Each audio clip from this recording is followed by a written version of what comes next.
It's Base from BaseFit Official, and today I will be talking about how to not get injured. Now, there are lots of ways to not get injured, the same way that there are lots of ways to get injured. I'm only going to touch on one of those topics today, and that topic is the warm-up. Now, I'm going to talk about that because I see lots of people are ill-informed about the warm-up. There are two types of people that I see in the gym. First type of person is the person who doesn't warm up at all. They just put some heavy weight on the bar and go for it. They're asking for an injury. Then the second type of person that I see is the person who tries to warm up but doesn't do it right or adequately for the training session that they want to have. Typically they'll do 5 to 10 minutes of cardio to get their heart rate up and to get their joints lubricated, but good job, because now you're ready for an intense bike ride. You're not ready to put some heavy weight on a bar and go through some movements like the deadlift, squat, bench press, etc. And that's because warm-ups should be motor program specific. Or at least that's one part of the warm-up. I'll go through the list I've read here if you haven't already read it. We've got mobilization, we've got stretching, activation, and MSWOO stands for motor program specific warm-up. I've written here, I've oversimplified it here, but for the purpose of this video it makes the point. Bike equals bike, squat equals squat. If you want to go for a bike ride, make sure you warm up on the bike. If you want to do some squatting with some relatively heavy weight, do some squatting with some less relatively heavy weight, okay? So that makes that point.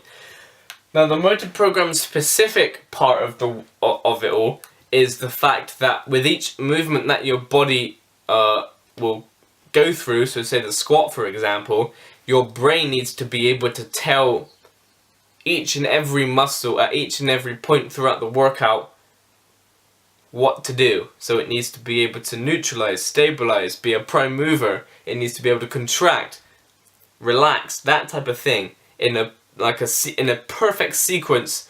Otherwise you will have a faulty recruitment pattern. Some muscles will activate, some won't, and you'll end up with an injury.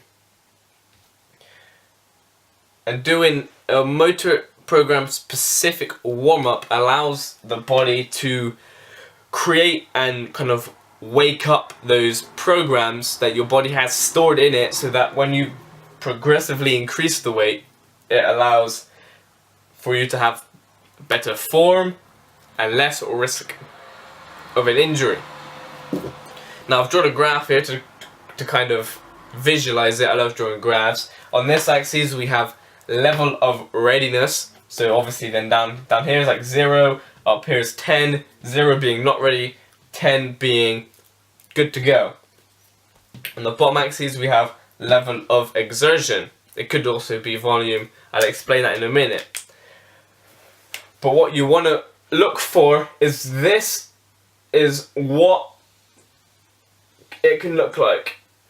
Okay?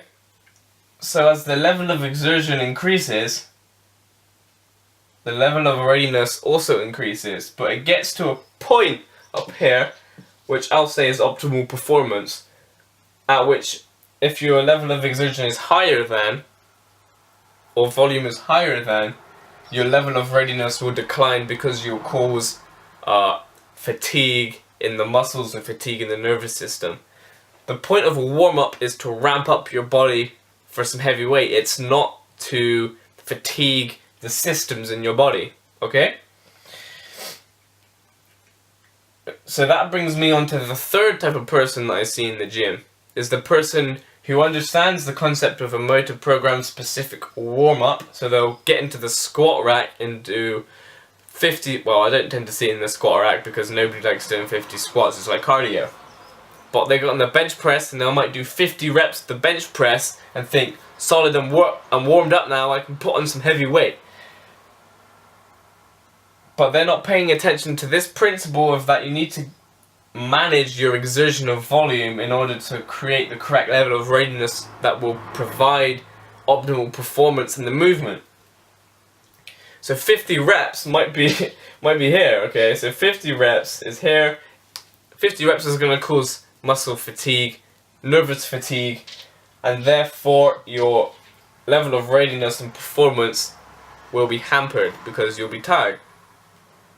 The correct way to ramp up, there's multiple ways, but the main way is to try and focus on not fatiguing your body or fatiguing your nervous system or musculoskeletal system. On the first set, you might want to do 10 explosive reps, perfect form, with just the bar with a bench press. That might take you to that level of readiness. Then you rest a minute. Then you put some weight onto either side. Put maybe 10 kilograms on either side. Do 7 explosive repetitions with perfect form. That would get you to this level of readiness. Then you might put 20 kilograms on either side. That will take you to this level of readiness. And then at this point, you might decide that you're ready for your working weight in the next set, or you might do one more warm-up set, and then the next set after that will be your working set when you're at your optimal performance. Let me recap. A warm-up is mobilization, stretching, activation, and motor program specific warm-ups. Simple but sweet, and for the range of this video makes the point: bike equals bike, squat equals squat.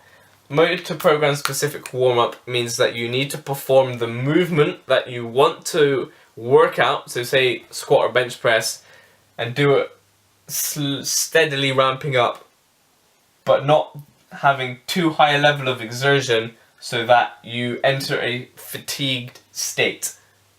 Hope you enjoyed the video. Train hard. I'll see you next time.